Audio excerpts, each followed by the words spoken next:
Yo, family, what's up? Welcome back to Tonie's Kitchen. Well, today, we're finna get a little extravagant for you. Not too extravagant, but something that you can follow at home. Alright, so today what we're gonna do, I'm probably gonna get this dish probably like 2 or 3 times, but every time I've done it, bon appetit, baby, bon appetit.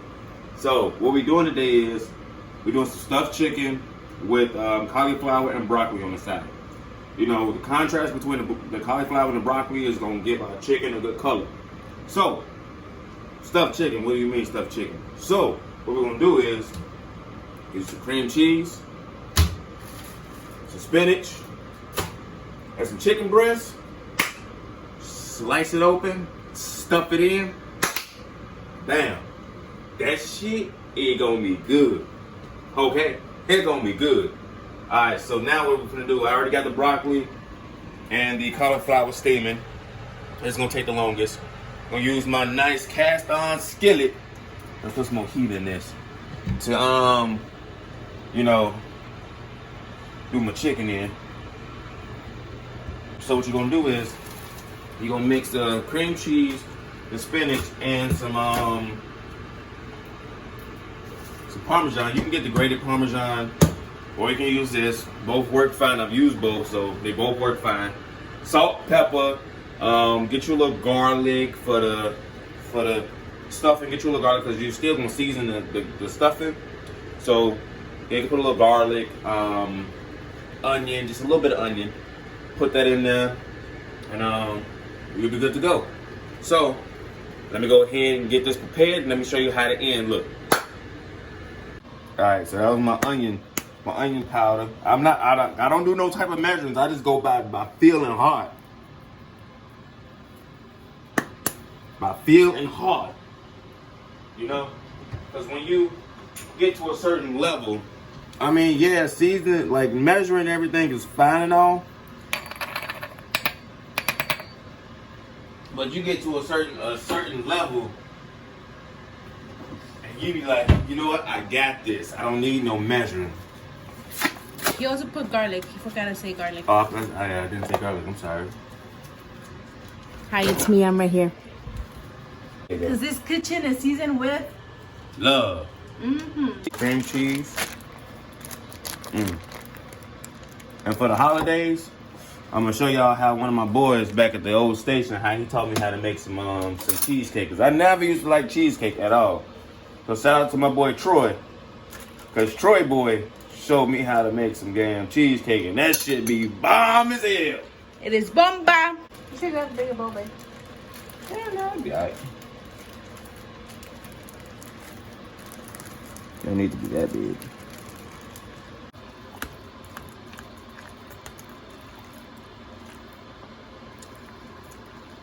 And like, don't you remember how I said in the beginning, how the broccoli and cauliflower is gonna give us a contrast? That's because you're using cream cheese and broccoli. I mean, damn, spinach. That's why I said it's gonna give it a nice little contrast.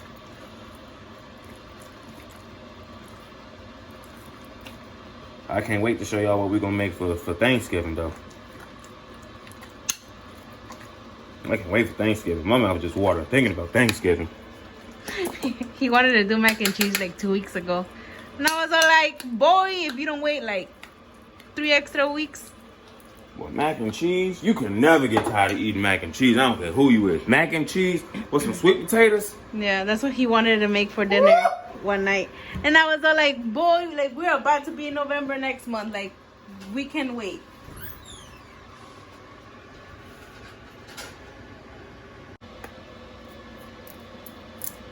Garlic.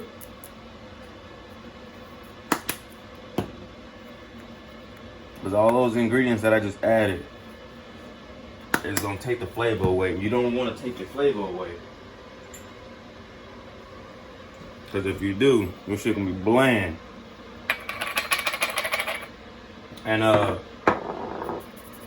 don't like no bland chicken.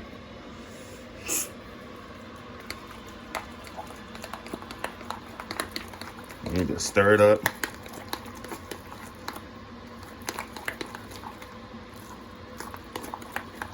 You can smell seasoning coming off of that. It smells good.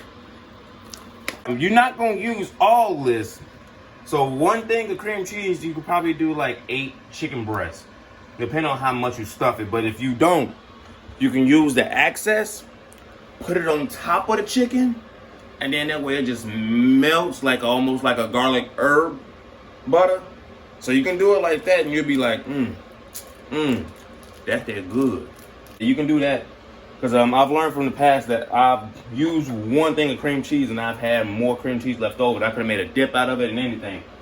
So you put some of this away. That way, because if you touch this, because if you keep going back and forth with the chicken with this, you contaminate it. You don't want your shit to be contaminated. Don't do that. Don't contaminate. So what I'm gonna do is I'm gonna separate this. Give me just a little bit, maybe a little bit more than what I might need, and then I'll be able to go ahead and stuff the chicken. Excuse you, out. Ain't nobody calling you here. Out. Thank you. Right, so out of this mixture, this is what we're gonna be using for the chicken. Might be a little bit too less. We might need to add some more, but we have that option to add more. You don't want to have too much and not be able to take from it. Because once you touch that chicken, that spoon with that chicken in this, you can't use it no more. With that raw chicken. Can't use it with that raw chicken. And bam. You got your chicken breast. Already cleaned, patted dry, ready to go. So now what we're gonna do is we're gonna season it. So you can take your salt, pepper, you can still do your onion, garlic powder. That you can hit it with a little basil. And what else? What else can we throw on it? Get your all-around seasoning. Over here we got that adobo. You know, cause we don't fucking go here like that no more. All right, so first salt, pepper.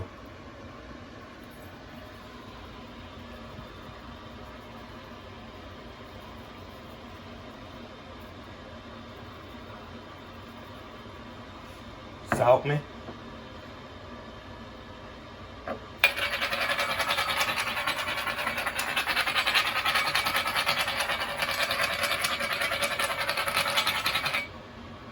Boom, ooh, shit, not pepper over. Ooh, bad luck. Ooh.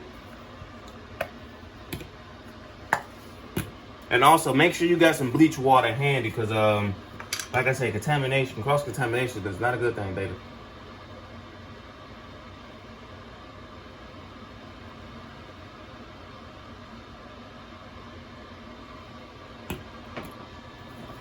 If you ain't got the fluidity in the wrist, you might need to go ahead and find another expertise because you need that fluidity in your wrist to go ahead and shake that evenly. All right, now flip.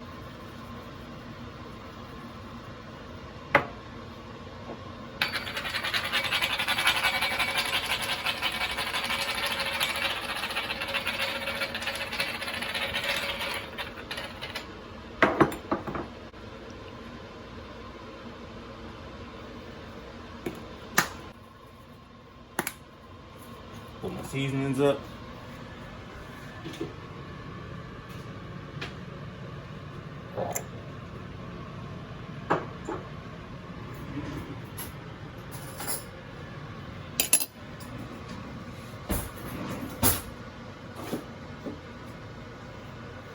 It might be overkill, but never too much. All right, so now what you want to do, you want to cut it open. You want to be able to get that open. And just make a nice little pocket. So you can go down here and open it up.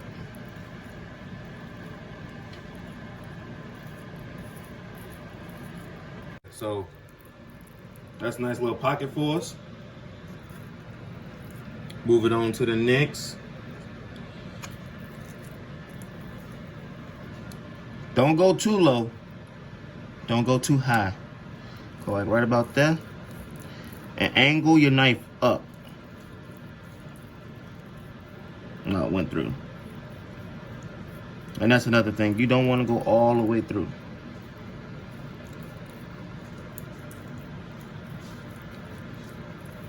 That one's done. Now you take your stuffing, slide it on in. Oh, definitely need some more.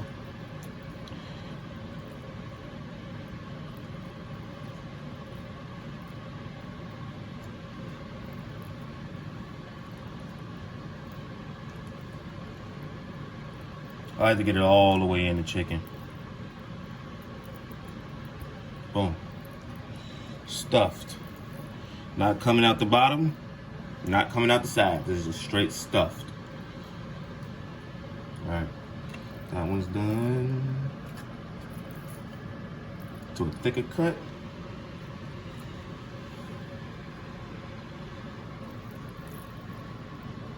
Stuff.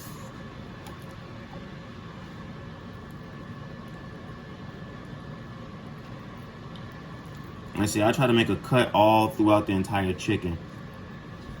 That way, I can be able to get all the stuffing all the way through.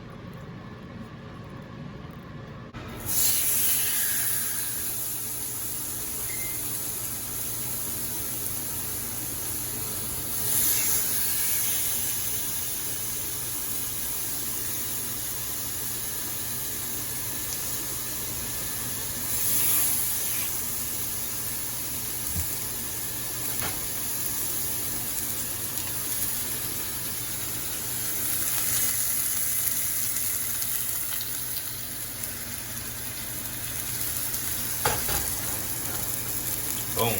Make sure everything get all edges. And since these are thick, you gotta cook them for a lot longer. It takes about 20 minutes to cook them because they're a lot thicker. And you want to make sure that your internal temperature of your chicken is at least, I think it's 160 or 165 is one of those two. But yeah, you just gotta make sure that your internal chicken, and the internal temperature of your chicken is about at least 160.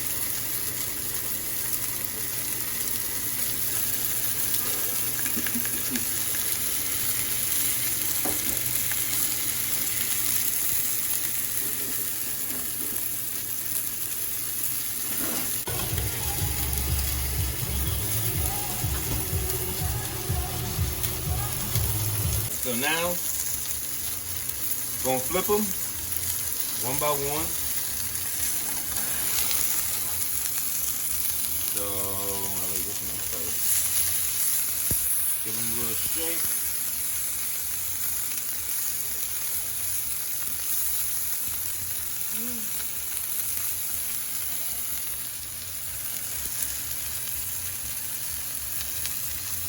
That's that one.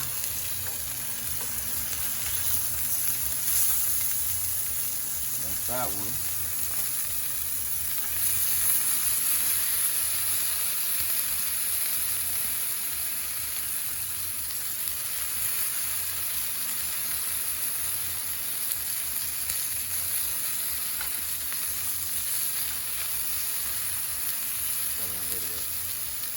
I can tell that one not ready yet because it's just too soft on this side. Too soft. Give it about like 30 seconds. But you can see the crust on that is what you want. You want that nice sear. And no, it's not burnt. Nice and crispy.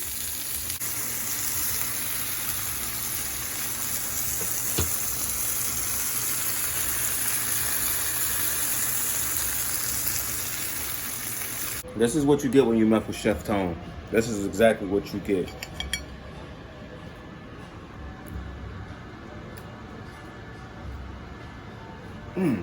Shit. Good, ain't it? Bon appetit. Make sure you always check the internal temperatures of your chicken, people. This was at 170 degrees. Bon appetit, baby.